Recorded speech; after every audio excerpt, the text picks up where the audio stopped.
Hi, my name's Will, and I want to welcome you to the Greater Louisville Association of Realtors Social Media webinar brought to you by Vimark. In this webinar, we will be talking about the value of Facebook and how Facebook is a great way to communicate with your existing and prospective clients. First, I want to start off by explaining and showing the value of Facebook. Facebook is a great way to connect with your clients, and Facebook pages that are most effective at doing so are the ones that are actively engaging with their fans. These pages often have creative content, two-way communication, active discussion boards, videos and images, and a fun, casual tone to match the medium. So what I'd like to start off with is showing you some examples of some websites that do that really well. I'm going to start off here by logging into my account.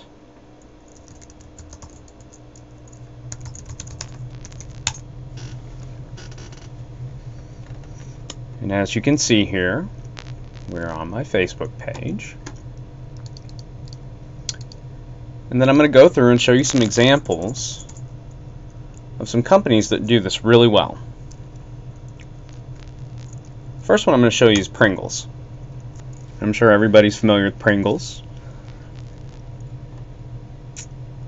And Pringles does some pretty neat stuff. One of the things that Pringles does to bring a lot of attention to their Facebook page is they provide a lot of video content for their fans. And this seems to bring a pretty decent amount of people to their page. And real quickly, I'll just play one of these examples so we can have fun with it. How many Pringles cans tall do you think you are? I'd say between 8 and 10 maybe.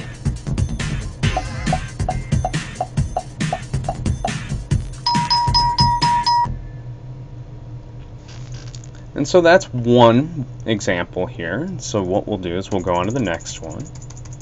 The next one being Chick-Fil-A.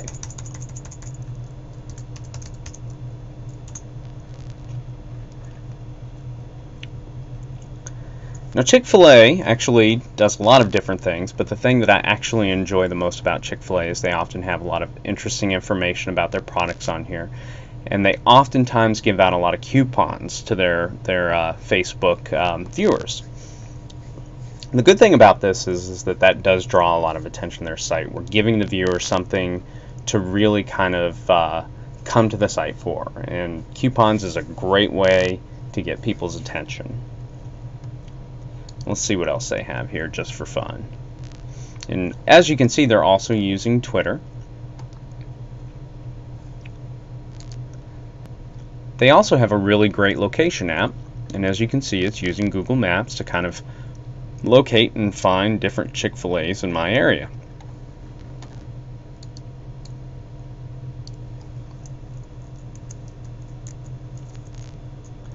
Next, we're going to look at Starbucks. The thing that's great about Starbucks is Starbucks works really hard to interact with their viewership. Starbucks oftentimes will post as many as 20 or 30 items a day on their wall. The next Facebook page we're going to look at is Coca-Cola. Now everybody knows who Coke is. Coke is a long-standing brand. One of the things that's interesting about Coke is they kind of let the usership develop the way that it works. Now granted, in a lot of situations, and I'm more or less showing these things as a way to kind of build inspiration, but Coke pretty much just allows everybody to come here and discuss Coke and kind of just do their own thing.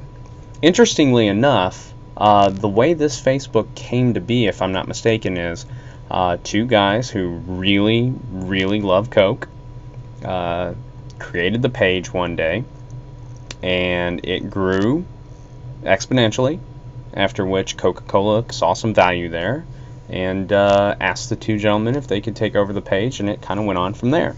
So this is another really good use of Facebook. People gathering up and taking interest in a particular thing.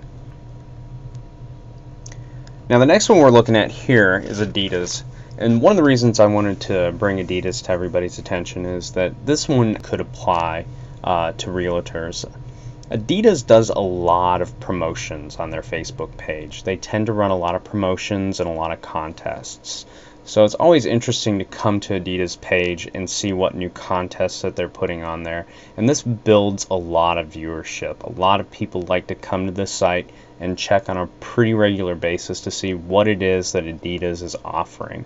I'm going to go ahead and just play this video. As you can see, they've gotten my attention.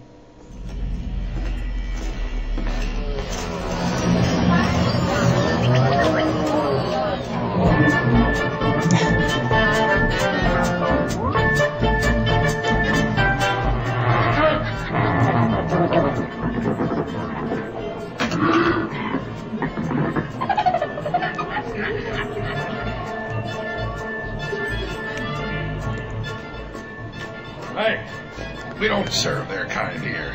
Your droids, they'll have to wait outside. I heartily agree with you, sir.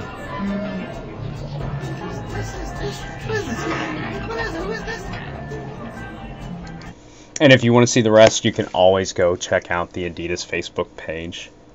So the last one I just wanted to show you real briefly was Red Bull. Red Bull's very well known for their aggressive advertising. And this is also a very popular page. Red Bull kind of uses an amalgamation of lots of different technologies. Red Bull uses Twitter and pulls in their tweets. Oh, and there's my friend Dan. Dan is actually a photographer for Red Bull. But they take full advantage of the scope of different technologies out there. And again, the reason I wanted to show all these different technologies to you guys was I wanted to kind of build some inspiration. I know that Facebook is overwhelming at times, but it's a really great tool if you have the time to sit down and learn it.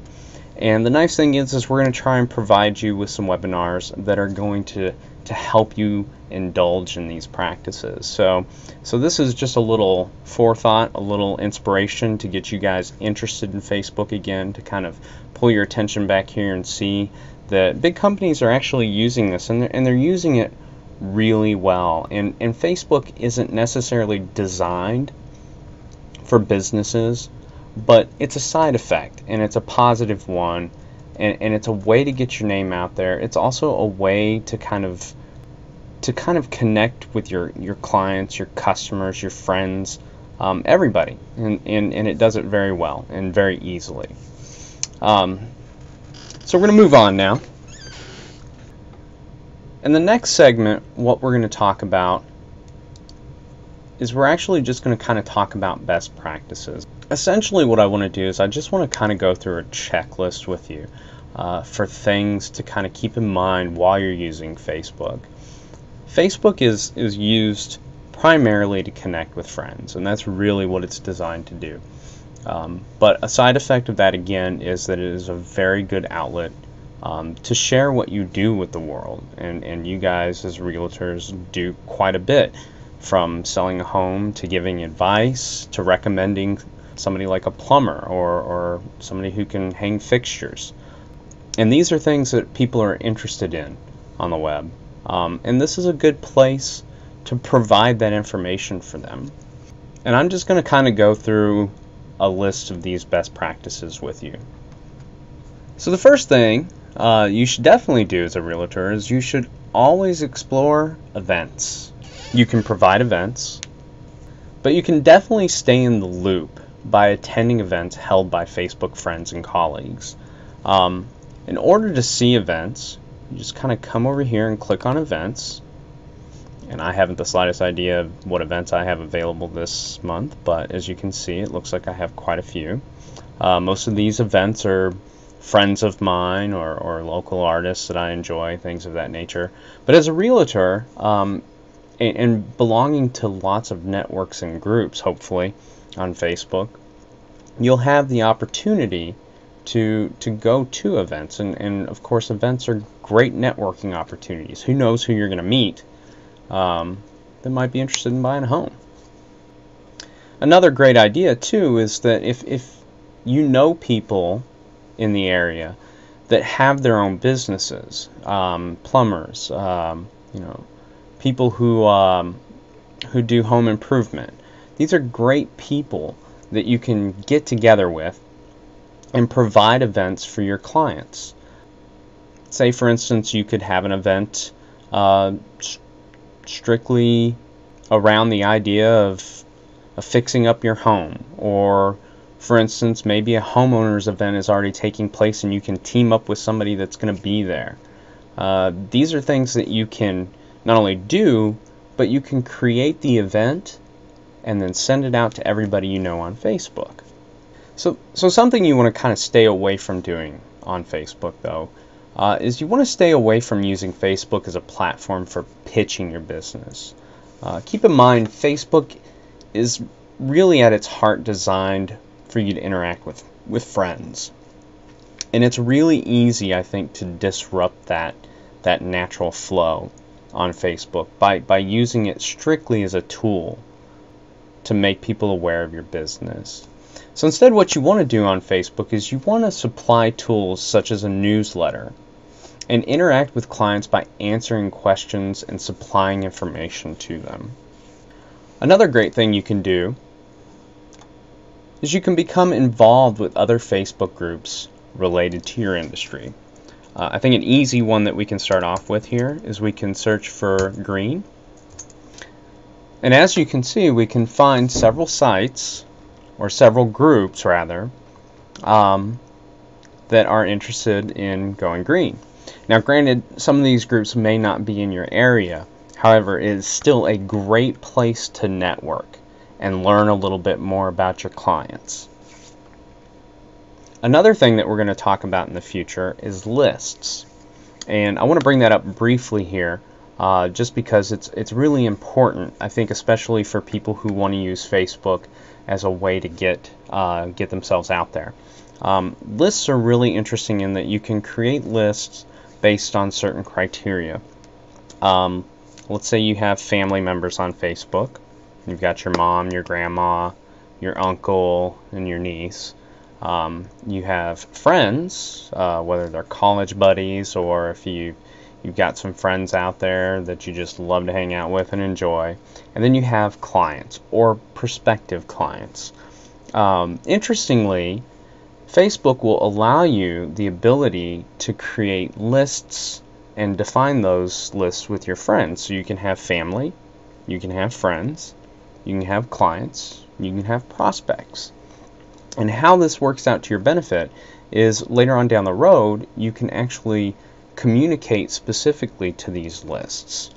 More importantly, you can also set up privacy to these lists so that if you want friends and family to see certain things on your page that you wouldn't like your clients to see, you can make that happen with Facebook. And I think that's very important. I think it's important that you communicate a certain way with your friends and your family, and that you communicate another way with your clients. Another great thing to do is share your interests. Be sure to post information about who you are. It gives people an opportunity to kind of find a way to relate. Share your interests and post lots of information that's relevant to owning a home. These are good ways to kind of get the attention of your clients, keep them kind of interested in what you're doing and what's going on in your field. Something else I highly recommend as well is be sure to keep it clean, positive, and supply your references. When you're talking about places or people where you can purchase home improvement items, be sure to post links to that information so that your clients can get to that. Another good practice is to be sure to update your profile frequently. Even if it's just mentioning having coffee with a friend or selling a home to another happy family, it's very important that you keep your content fresh and give people a reason to come back and visit you. And finally, I'm going to end with one last thing that you should probably try to stay away from, and that is don't post marketing messages on other users' profiles. This can kind of get you in trouble with Facebook. They offer advertising on the website for that purpose, and users don't appreciate having that information placed on their page unless it's relevant to them. So hopefully this information was useful, and I hope that it inspires you to use Facebook to communicate with your clients. Vimark will be putting out a couple more webinars for you guys, and we're going to go into greater detail next time about how to do some of this stuff. Again, I just wanted to kind of use this as a way to get the creative juices flowing, and hopefully to inspire you to use Facebook a little bit more. So until next time, we'll see you soon.